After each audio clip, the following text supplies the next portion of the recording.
De fet, no hi ha cap cavalcada, cap festa que no s'anime amb una bona banda, no? I ara sí, qui entra amb ells? Els cabuts i gegants. 8 cabuts i 2 gegants històrics de València.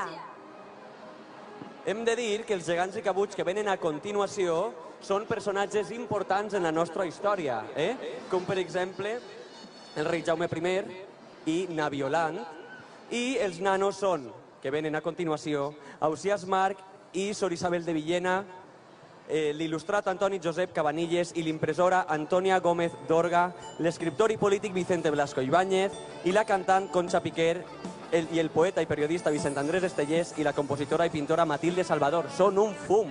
Ei, Són doncs tu imagina't moltíssims. que ara Concha Piquer ens canta una cançó i Vicent Andrés Estellés ens recita qualsevol dels seus poemes o dels seus escrits. S'imagineu així a la cavalcada? Que guai. Seria preciós. Els saludem, a veure si ens saluden, xics. Clar. Hola, nanos! Hola! Hola! Ha anat bé la cavalcada? Ha anat bé? Perfecte, molt bé! Ens saluda Vicent Andrés Estellés des d'allà baix.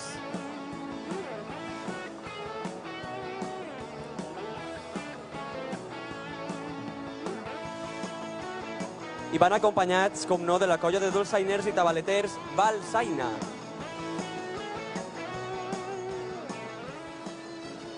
Van a ballar, Estiguem atents que van a ballar.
Tradició de la nostra terra, el cavall i la dolçaina. I els balls populars.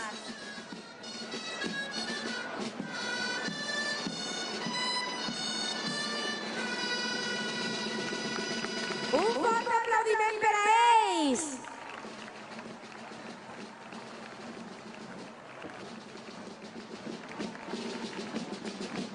Eixe ball de cabuts, que bonic i que tradicional a la nostra comunitat. Ei, xics, vosaltres penseu que aquesta cavalcada tindrà alguna sorpreseta preparada enguany? Jo crec que sí, no? Perquè és justament la nit d'això, de les sorpreses, de la màgia, de... Jo crec que sí, Cris. Sí, no? Jo crec que enguany veurem màgia a la cavalcada. Què penseu d'allò? Jo penso que sí, a més, cada vegada són més col·laboradors, cada vegada són més persones les que venen i s'animen a estar en esta cavalcada històrica i que, a més, sempre ens porten algun regalet especial. Nosaltres ja hem dit que unes quantes cançons noves, però sabem per què? Per què aquestes cançons noves, Cristina? Ho sabrem.